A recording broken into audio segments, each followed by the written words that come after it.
Всем привет, меня зовут Татьяна. Сегодня будет урок по вязанию вот такой вот классной, трендовой, модной в нынешнем сезоне шапки-ушанки.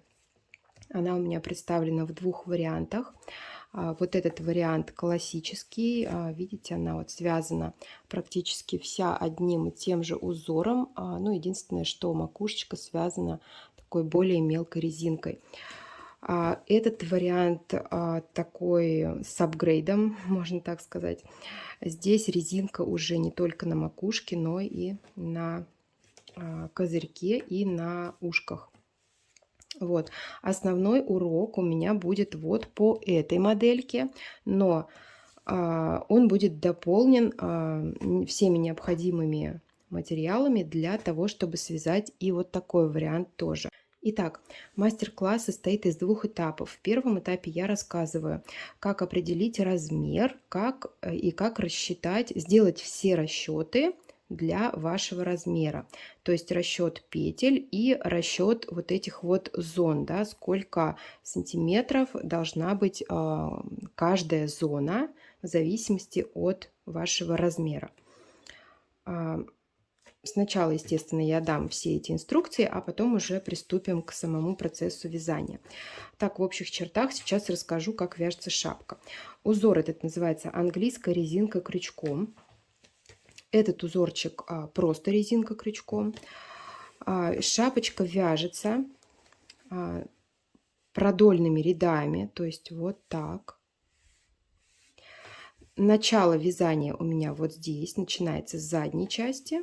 И потом вот так вот вяжется, вяжется, вяжется. Козырек вяжется также заодно с основной частью шапки. То есть так же, как уши мы будем вязать, также и козырек. Вяжется, вяжется. И приходим мы опять к задней части. И вот здесь вот у нас соединительный шовчик. То есть вяжется все одним полотном без каких-либо отдельных деталей. Что касается пряжи, вот этот вариант я вязала из чистой шерсти. Это Alize Merino Royal. Значит, моточки по 50 грамм, 100 метров. У меня сюда ушло таких 5 моточков. То есть этот вариант у меня связан из пуха норки, вот из такой вот ниточки. Вязала я ее в 2 нити, то есть 2 основных вот таких нити и одна дополнительная вот такая ниточка. И сюда у меня ушло 3 таких мотка, то есть 150 граммов. Здесь стандартные характеристики. Так, сейчас найду. Значит, 50 грамм, 350 метров. Еще не сказала, что это у меня детский размер 50-52. А вот это взрослый размер 56-58. То есть то, что я сейчас сказала по расходу, это вот учитывайте, что 3 мотка пуха норки у меня ушло на детский размер 50-52 и 5 мотков шерсти мериносовой на взрослый размер 56-58. Да, и крючок у меня под эту пряжу идет номер 4. Итак, для начала определимся с размером. Я вот себе сделала такую очень полезную шпаргалочку, можете ее себе даже заскринить и по ней работать. Смотрите, у меня здесь на эскизе полотно, которое нам нужно связать. Вот это вот наша шапочка будущая. Значит, здесь у меня вынесены размерчики. И этот эскиз, вот эти все размеры проставлены у меня для размера 56-58. Значит, смотрите, как определить размер головы.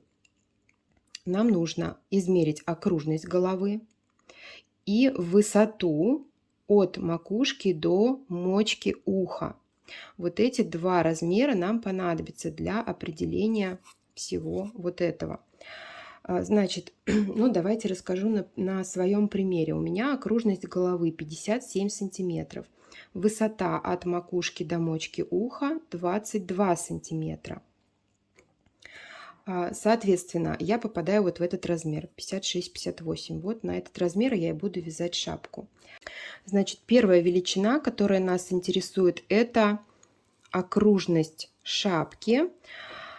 И так как мы будем вязать эластичной резинкой, окружность шапки у нас должна быть меньше, чем окружность головы. Да, по идее, казалось бы, все просто. Окружность головы 57, ну и вяжи, значит, окружностью, шапку окружностью 57. Нет, здесь это не работает. Здесь очень эластичный узор, который очень сильно растягивается, и здесь нужно размер уменьшать.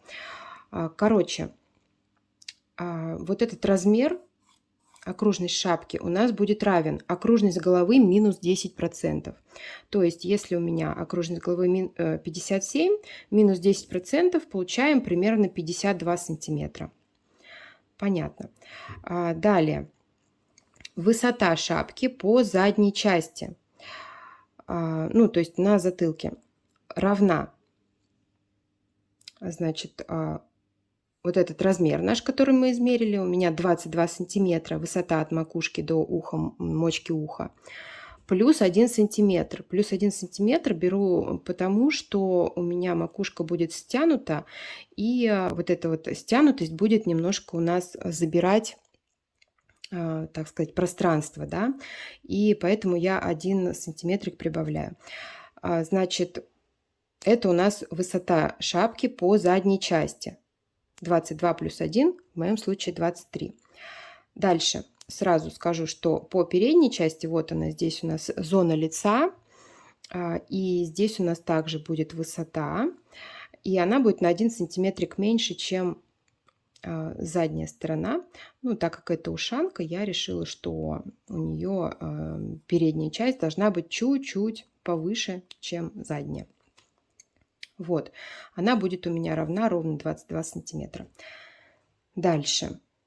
Длина козырька, ну, тут, в принципе, по желанию, я считаю, что оптимальный размер это где-то 8-10 сантиметров. Вот тут вот я вынесла этот размер. Дальше. Теперь вот эти зоны, значит, зона лица, зона уха и задняя вот эта вот часть по ширине. Первым делом определяем зону лица. Она у нас будет, когда мы ее определим, она у нас будет неизменной. Если здесь мы там уши, да, и заднюю часть мы можем корректировать, как нам хочется, то зона лица будет неизменна, потому что мы не сможем ее ни уменьшить, ни увеличить, потому что тогда шапка будет смотреться некрасиво и шапка будет неудобной. Значит, зона лица определяется по формуле. Общая ширина изделия, деленная на 3, то есть это треть от общей ширины вашей вот этой вот будущей готовой детали. Мы определились, что наша ширина 52, делим на 3, получаем примерно 17 сантиметров. Вот зона лица должна быть 17 сантиметров, ну плюс-минус там полсантиметрика буквально. Вот. Дальше, все, это мы определили, это у нас неизменно. Дальше, уши. Ну, на мой взгляд, уши, оптимальный размер ушей это 1/4 от размера вот этого, от ширины, общей ширины изделия. В моем случае это 13 сантиметров.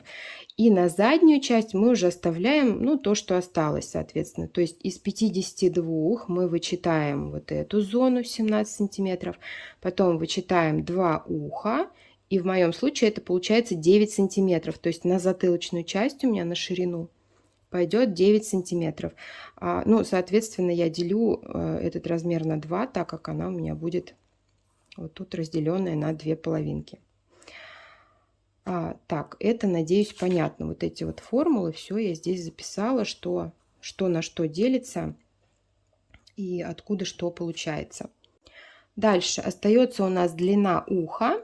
Она у меня будет 17, ну, можно 18 сантиметров. Она, смотрите, тоже равна 1/3 от вот этого размера.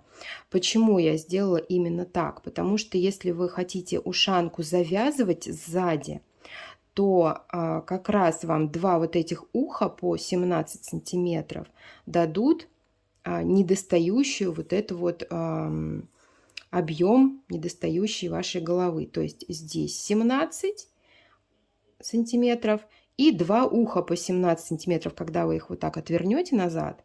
Ну, давайте я вам наглядно покажу прямо на шапке. Смотрите.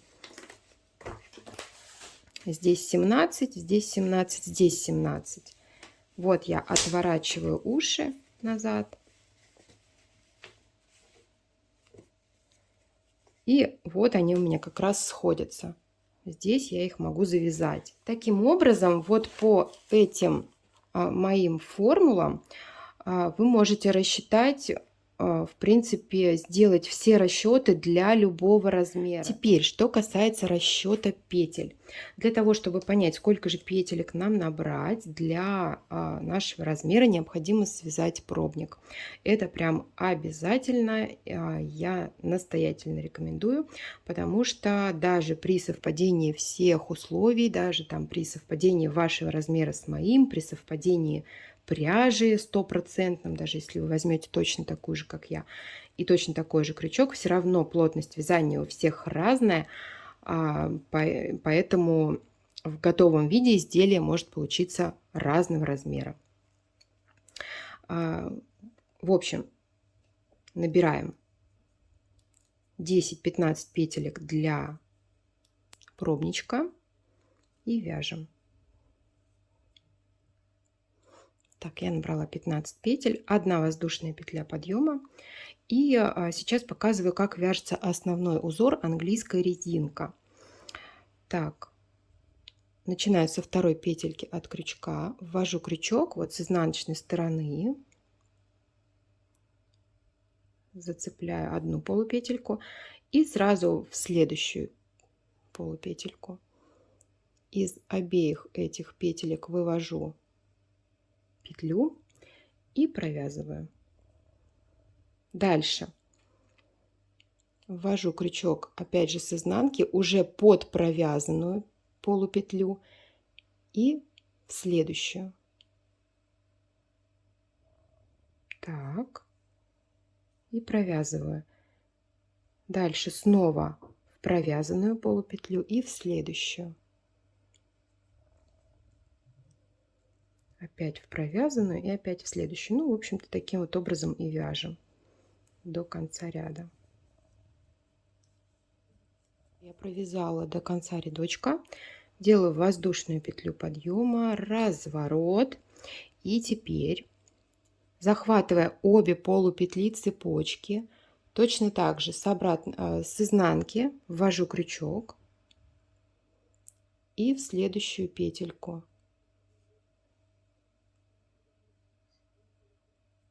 Вывожу петлю и провязываю. Дальше в уже провязанную петлю с изнанки и в следующую петлю. Так. Провязываю. Снова в уже провязанную и в следующую, как бы огибая нашу вот эту вот верхнюю косичку, оставляя ее наружу. Вот, то есть столбики у нас получаются как бы за косичкой, вот за этой. В конце ряда провязываю последний столбик, остается воздушная петля подъема. Вот в нее я должна провязать столбик без накида. Он будет как бы окантовочным. Далее петля подъема и со второй петельки от крючка вяжем. Ну и в общем таким образом вяжем несколько рядочков, ну хотя бы рядочков 10 надо связать для образца. Вот такой вот связала образец. Сейчас его откладываю и вяжу еще один. У нас будет еще один вид резинки, поэтому вяжем 2 образца. Набрала 15 петель, воздушная петля подъема, и здесь ну, вяжем классическую резинку соединительным столбиком без накида. Со второй петли от крючка таким вот образом вяжем соединительные столбики.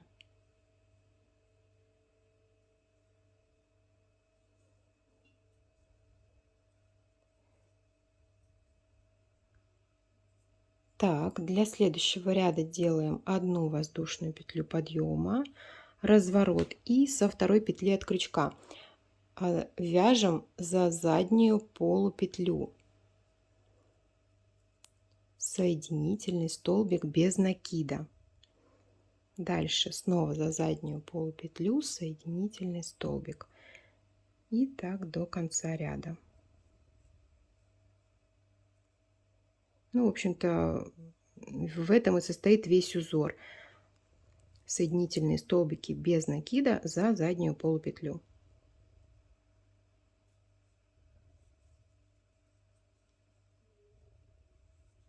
Последнюю петельку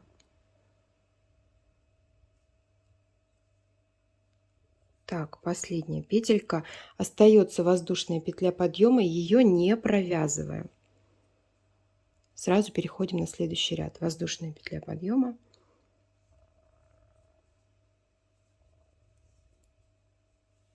Итак, вот готовы мои пробнички.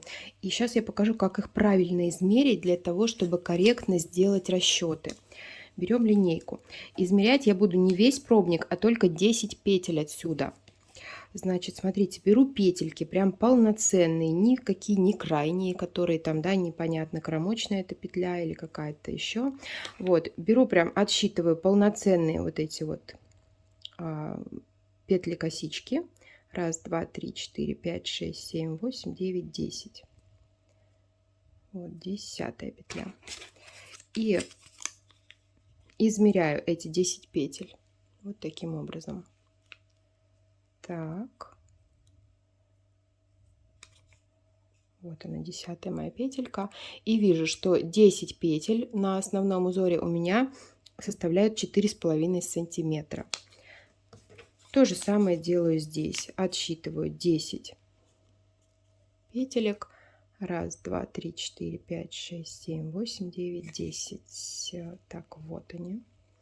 10 петелек мои. Они составляют 4 сантиметра. Итак, что мы имеем? Значит, мелкая резинка 10 петель 4 сантиметра, крупная резинка 10 петель 4,5. Теперь берем наш эскиз и смотрим. Начинать мы будем вот отсюда. Соответственно, размер первой вот этой нашей части, которую мы будем вязать, затылочной части, это 23 сантиметра высота. У вас, соответственно, может быть другой размер, в зависимости от размера головы. Так, значит, возьмем шапку, наверное, так будет нагляднее. Значит, макушечка у меня будет как раз составлять 10 петелек, и я уже знаю, что это 4 сантиметра. Соответственно, из 23 я вычитаю 4 и получаю 19 сантиметров. То есть вот эта остальная часть у меня будет составлять 19 сантиметров основным узором. Так, возьму блокнот и можно даже вот так записать себе. Значит, 10 петель резинки это 4,5 сантиметра. Делаем пропорцию, вспоминаем школьную математику. Х петель это 19 сантиметров. Чтобы вычислить х, мы что должны? 10 умножить на 19 и разделить на 4,5. Все просто. Таким образом мы получим количество петель вот для этого участка, который вяжется основным узором. Итак, в моем случае это равно 42. И сюда же я еще прибавляю 10 петель вот этих макушечной резинки. Итого, получается, я должна набрать 52 петельки.